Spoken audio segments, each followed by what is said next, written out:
Hey, welcome to The Conversation. I'm Andy Mason, and this is authentic conversations around the messy intersection of faith, family, and business. This week, I'm going to answer the question for you: how do you build a healthy, faith centered culture that is getting state recognized results? Well, that's the story of Set Free Alaska and the CEO, Philip Licht, who started coming out of addiction himself as a volunteer with three, growing that over the last decade to more than 100 employees. That's a $20 million revenue that has been acknowledged by the state with the results they're getting: reduced recidivism, engaged people that are actually re-engaging into society and becoming contributing citizens. How does that happen? How does he grow from where he was to where he is now? Well, number one, make sure you listen to this and the 10 keys that we're unlocking for you as a result. Secondly, I want to invite you to join. We're flying Philip from Alaska down to Washington, D.C. to join us for 2 days, a Heaven in Business workshop, strategic planning, living from the performance of rest, a whole heap of things. Jump onto the heaveninbusiness.com website and check out the events. You'll see that there. And if you cannot join us, make sure you jump onto this upcoming online course that Janine and I are leading live on how to hear God in your place of work. You'll find that and more, heaveninbusiness.com/events. And I'll post those links directly in the show notes below. And so today I want to talk to you about a few keys to developing a healthy culture in business. And I want to share some stories about our organization, some things I've picked up along the way. But this understanding has to be the foundation, is that the culture within me dictates the culture that I have authority and influence to create around me. If we don't develop a healthy culture within, we're not going to be able to have influence and a healthy culture without. Now, God, I believe with all my heart, is calling us as believers to impact society around us. It starts here, it moves out to the sphere of influence that we have next, which maybe is our family, our church, our businesses. And once we develop the heaven kingdom culture that's flowing through us, we begin to get impact in our sector. We begin to get influence within the field that God has put us, within the sphere of society, and then that begins to permeate the other aspects of our overarching culture. So it works its way out from within, and it moves without. If we don't have that peace within, we have no authority over the storms around us. All right? So about 10 years ago, I was the founding CEO of Set Free Alaska.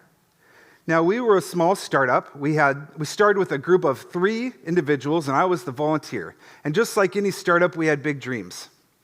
We have a giant in our land called addiction, and I wanted to see that giant tore down.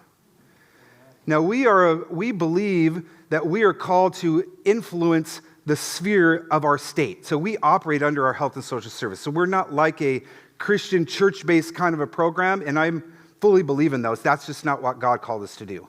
God called us to impact the state of Alaska and operate within our sphere of influence. Our vision is that every Alaskan would experience God's love and freedom from addiction. So we are a Christian program.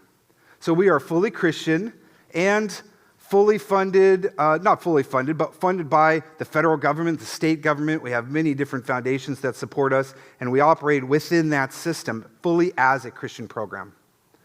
Now, our mission really is to bring healing, hope, and resilience resulting in lasting change. And we have had incredible results. 88% of the clients who go through our program experience a reduction in their substance use. 84% receive an increase in improvement in their mental health.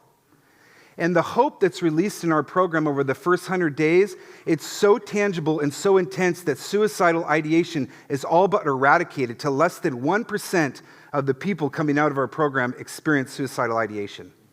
The hope that Jesus is releasing through what we're doing. Now, we are known across our state as the most successful program. Our completion averages are 15 to 35% greater than the statewide average. And I attribute a great deal of that success to the culture that we've developed. Now, developing a healthy culture doesn't just happen by accident. Although I must say, not everything we did was on purpose. Sometimes we just fumbled our way into it and the Lord filled in the gaps, right? Now, last year, our state legislature awarded us a legislative citation in which they gave us this award for our work in the substance abuse field. And every single member of our House and every single member of our Senate unanimously agreed on this award. And I like to say we're the only thing in our legislature that they can agree upon.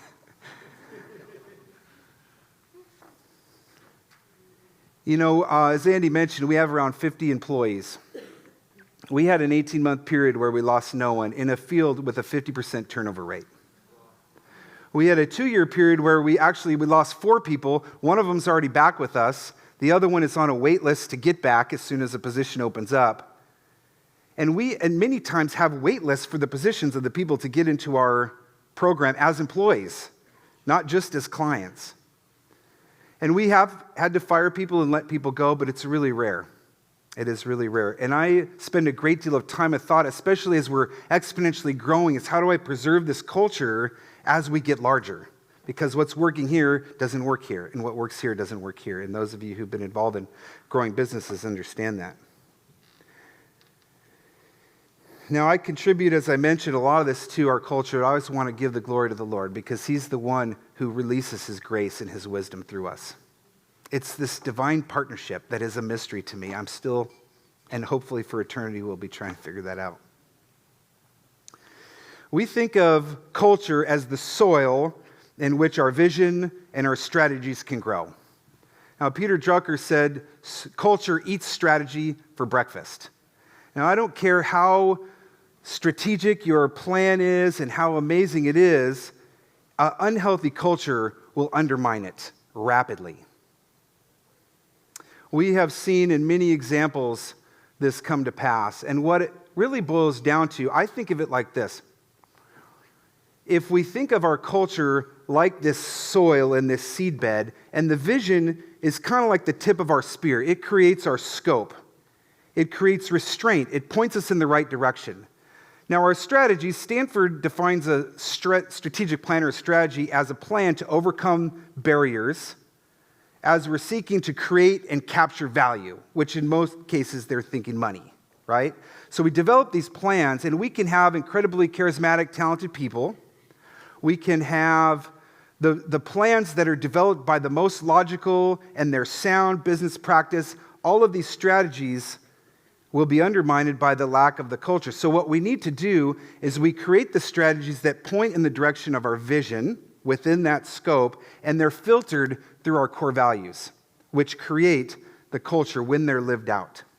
Now, the belief systems that we have individually and as organizations, if healthy, will create the culture of our organization. And as we live them out and walk them out, they permeate every aspect of what we do. Now, I believe that we can do great things in business with unhealthy culture, but the intangible, exponential factor is the culture that we create. Now, in Zechariah 3, God gives Joshua a promise, and He says, if you will walk in my ways, perform my service, I will give you governing authority. I will give you charge of my courts, and I will give you free access. Let me say that a different way, because I believe that that's a promise to us. If you will carry the culture of heaven, walk in the ways of God in here, within, then He will give you governing authority in heaven and on earth, as well as access to the resources to accomplish that which He's put in your heart to accomplish. Now, this is actually my definition of a kingdom culture. It's one in which the ways of God are honored and lived out through our lives and our organizations. Now, a few months ago, the state of Alaska put out a funding proposal for peer support. They were going to award 2 proposals statewide, and I knew this grant was going to be extremely competitive. There's people in our state doing this work already and doing it well. Now, it was in our strategic plan to develop a peer support program.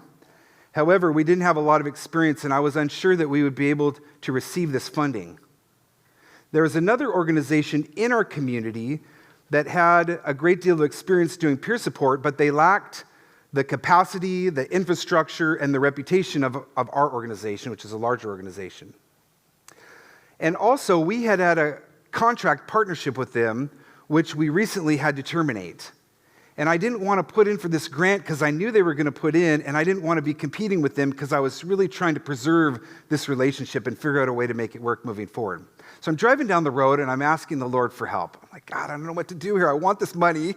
I want to launch this program. It seems like a great opportunity. I don't know if we can get it. I've got this other group I'm trying to be in a relationship with. And I received a word of wisdom. The Lord said, why don't you write a collaborative proposal, both organizations together, for this funding? It was genius. The strength of our infrastructure, our reputation to be the fiscal agent, the strength of their experience doing the peer support, we would be able to learn from one another through the process. We would be able to model this collaboration to the state. And in a proposal like that, there was no one who could compete with us. 2 weeks ago, we were awarded over $250,000 to get the program just off the ground, which will bring in over $500,000 of additional revenue a year and serve hundreds of clients. And we're doing it together collaboratively. It came from a word of wisdom from the Lord. The first key to developing a strong culture is pursuing the prophetic direction of the Lord, combined with a radical obedience. Now, this is not an unknown key to y'all, but I just can't go without talking about this. It's so important, the word of the Lord and the direction of the Spirit. There is no sense in being a Christian organization if we don't seek Him for wisdom and take time to slow down and listen to what He's saying. And it's important that we just don't seek Him. We have to radically align what we're doing with what He's saying, which requires sometimes risk, obedience, and faith. Now, the Lord knows everything that's going to happen in the market before it happens. He knows the season you're about ready to go into, and He knows the why. It's foolishness at best to not seek Him, pride at worst. We've got to seek the Lord for wisdom. Now, it's set free. Here's a couple tangible ways we do this. We have a weekly prayer meeting. No one's required to come, but if people are willing to come, we'll pay them to be there. And every year, before we go into our annual strategic planning, we have created an environment in which we talk about, we value the word of the Lord, we share the testimonies about what He's spoken, how He's fulfilled what He's spoken, and we invite everyone, not just our board or leadership, but everyone through the organization, to ask God for wisdom and to pass that along. And then when we're sure about what He's saying, we shift our entire strategies for that year to align with what we believe the word that He's speaking over us. Now, 2016 was a really difficult year for us. Did you drink out of this, Andy? All right. This is risk. Thanks. We were right in between two sizes of organization. We weren't quite sustainable where we were. We didn't have the capital to really dump in to grow to the next size. And we're just at that kind of tension between two sizes of capacity. And we're coming towards the end of the year in the fall, and we're really pressing into the Lord. And I felt like God gave us a promise. In 2017, the blessings of your Father will overtake you. And we received several confirmations. It became very clear to us that the Lord wanted to grow us and grow us exponentially coming into the new year. In order to do that, we had to take a step of radical faith. We dumped resource. We aligned our strategies. We prepared for that growth before we ever saw it manifest because we believed it's what He was saying. And not long after, I was at a church service and a man came up to me and he said, I saw during worship you holding an old change purse and you were pulling out this change purse, $100 bills. And he gave me a $100 bill, which is the kind of prophetic word that I like to receive, by the way. If anybody here is having a similar kind of a vision. He gave me this $100 bill and he said, the Lord is telling you that whatever the plan that He's put in your heart to accomplish, the money will never run out. This is what He said, the money will never run out. Now here's the key. We didn't just receive that and write it down. We prayed about it. We declared it. We aligned the strategy with it. And not even a month later, there's a group in our community called the 100+ Women. Now, this isn't 100 like large women. It's 100 or more women is really maybe the better term for it. When I first heard the name, I'm like, 100 plus women. So they come together every quarter. That's horrible. I apologize to all the plus-size women in this world. They come together every quarter, and every one of them give $100. So collectively, they have $10,000, and they give that money away in the community every quarter. It's a really cool organization, and they selected us first quarter. Now, here's the amazing thing. It's not necessarily the $10,000 we got, which is nothing to scoff at. We literally got a bag full of $100 bills. They're not an organization, so what every person gives their $100 or their $100 check. So we get a bag full of $100 bills as a literal confirmation of this word that I had just received. That's awesome. Come on. Now, in 2017, we were given 10 acres of land, prime real estate, right between our two communities, with over 20,000 square feet of facility space on them, over $2 million to fully remodel those two facilities, completely debt-free, and enough money to fully launch a residential program, the program in which we have had woman after woman come with her children and get saved, healed, delivered.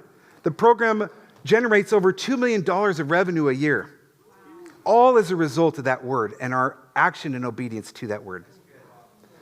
There's no way we can understate the importance of the prophetic and the quick obedience to what God is saying. Now, we received a different word. Actually, for the last 6 years, we've received a specific word from the Lord every year. We received a different one in 2018 and a different one now for 2019. But that word has never stopped. The manifestation of that word has not stopped even to this day. John Wooden said, when opportunity knocks, it's too late to get prepared. The prophetic prepares us for the opportunities ahead that we have no tangible or practical way of knowing about. It is our competitive advantage. A culture of hearing God's voice with radical obedience will position us for success. Several years ago, we had an employee who was on our executive leadership team. He was one of my direct reports, and he had become a good friend of mine. He was struggling in his position, and through some poor choices, had lost the confidence in his team. Now, he started as a clinician with us, and he was good at what he did, and he ended up getting promoted to our clinical director, which oversees all of our programs. And we were growing exponentially. There was a lot of pressures that revealed some character issues in his heart. We worked with him over the years and months and did what we could, but it come to the point that he just was not able to do the job and to do it well, and we had to let him go. I had to let him go. I had to fire him. And we ended up bringing him on as a contractor for some period of time to do clinical work, which is what he was good at, but it was extremely difficult. Now, one of the keys that I feel is a success of our organization, which I'm not actually going to talk about today, is having a family-based culture. I have never believed in keeping those that we supervise at arm's length. I think it's a false kind of a way of doing things that doesn't really promote health and growth. But it does make it a lot easier when you have to fire someone. But it doesn't make it better, especially for employee retention. It's a lot harder to leave a family or a friendship than it is to leave a job. And people will produce much more in those types of healthy relationships as belonging, as Chris spoke on earlier. So these type of decisions become much more difficult. Now, I think this is really important because how many of you have been to a conference in the last 5 years in which the first 3 speakers all spoke about confrontation?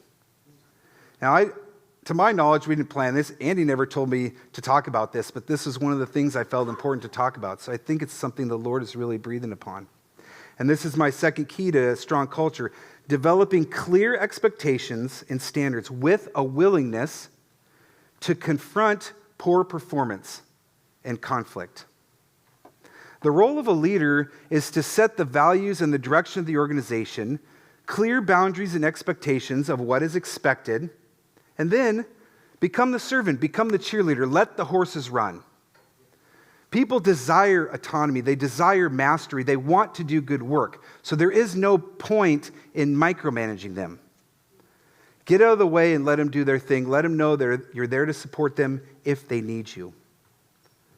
But we do need to set the expectations, and those expectations have to be clear, and there has to be ways to measure.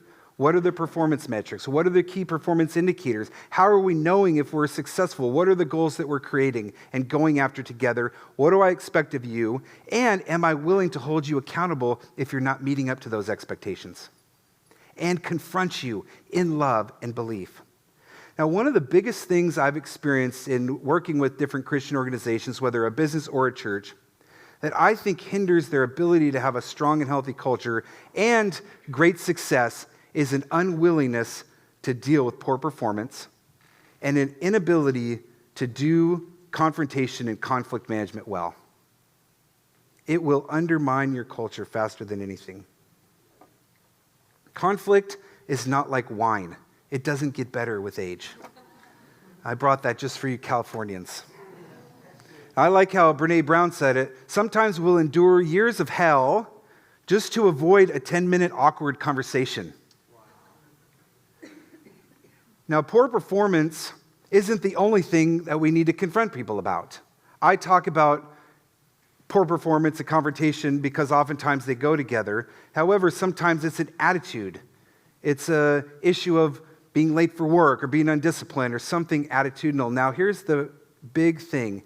Any behavior that violates a spoken core value of your organization, if undealt with, will pollute your culture. You can't say that you value greatness and allow this person to continue on with subpar work and not expect that to have a severe impact, because you're sending a message to everyone else in the organization that we don't really value greatness, even though we say that we do. There's no congruence or alignment with what the belief and the spoken value is and what's actually lived out throughout the organization. Now, I believe with all my heart, confrontation is not unchristian. It's not mean. It is really rooted in the fact that we believe in one another. We're calling one another to a level of excellence because you're better than this. We're better than this. We expect more. And we serve a God who is so amazing and so incredible that we want to represent him well. You'll never have a healthy culture if you don't set clear expectations and have a willingness to confront poor performance and deal with conflict. Now, when we first started Set Free Alaska years ago, I read this study came out of Harvard. This is like a super nerd study here, so bear with me. These people counted every piece of information that came at a person in a day, every email character, every verbal communication, and they added it all up. And they calculated the percentage of that communication that had to do with vision. Why is that person here at this organization? What's the core purpose of why they're doing what they're doing on a daily basis? What percentage of all communication had to do with that? And as you can imagine, the results were dismal. Less than a fraction of a percent had anything to do with the purpose of why they were doing what they were doing. They equated it to taking a gallon bucket and pouring it in a river and expecting that bucket to have any influence in that river. Now, I had always carried that belief in my heart, just kind of naturally, and so I took that and I decided to put some practical things in place, and this is what we did. For the first 2 years of our organization, I spent 5 or 10 minutes, or more, depending on how long-winded I was getting, talking about vision or core values. And specifically, what I saw during the week and what we were doing on a practical basis that tied to the big why, the purpose, the meaning of why we were doing what we were doing. I didn't want our people to lose sight of the fact that in this time when you're writing this note right now, and you're in the minutia and you're in the weeds and you're grinding it out, don't forget that you're involved in transforming people's lives. And you over here doing this billing note and fighting with Medicaid or this commercial insurance trying to get paid, and you're driving the engine that's helping see someone set free from the bondage of addiction. Don't forget about the purpose, about the vision, about the core of why we do what we do. The third key to a healthy culture is leadership constantly, consistently reminding our people of why it is we do what we do and what they do on a practical, tangible, daily basis, how that ties back to the big picture. Now, we also have implemented a thing we call the gift of appreciation. So every week at our staff meeting, we randomly choose an employee of the week out of a bowl, and the other staff members speak life and affirmation over them. And they get a gift card, and we thank them, and we praise them. We give this gift of appreciation.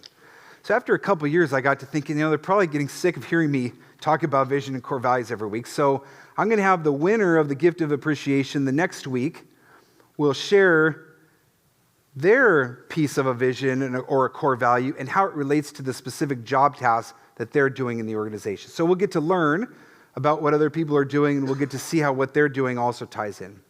And now, of course, as we got bigger, we have different departments and teams who have their meetings on a regular basis, and they have carried this out and implemented into their team meetings. It serves as that constant reminder of the purpose of why we exist.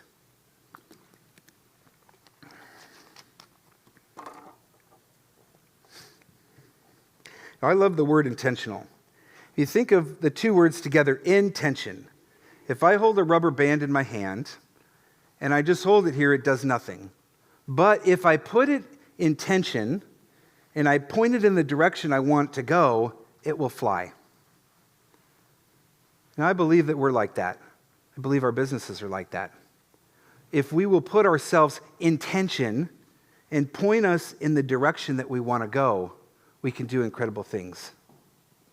A healthy, strong culture doesn't happen accidentally. It happens intentionally.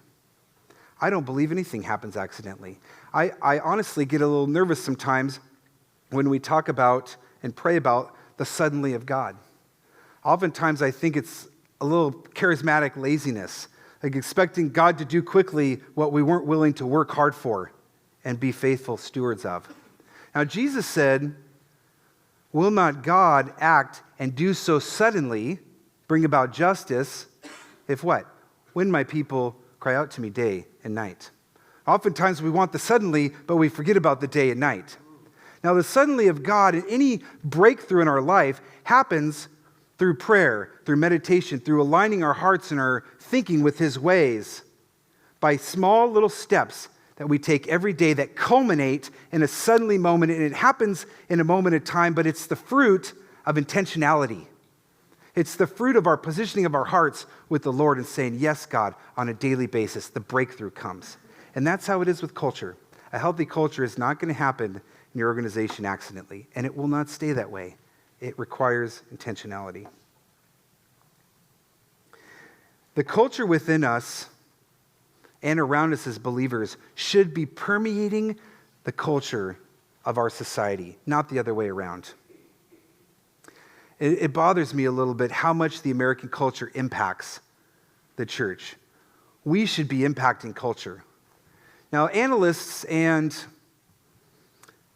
different investors, they associate a number with a publicly traded organization. It's called a beta risk number.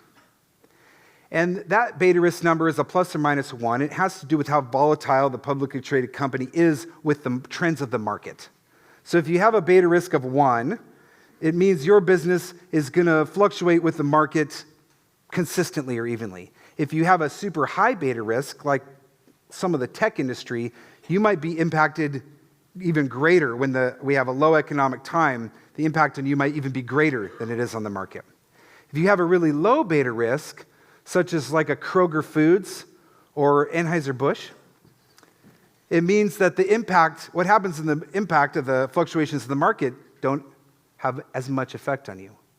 And because maybe even in a poor economic time, people might go from a higher-end grocer like a Whole Foods to a lower-end grocer like a Kroger, or I kind of think maybe in great economic times, people are drinking scotch and fine wine, and in poor times, they switch to like cheap beer or something like that.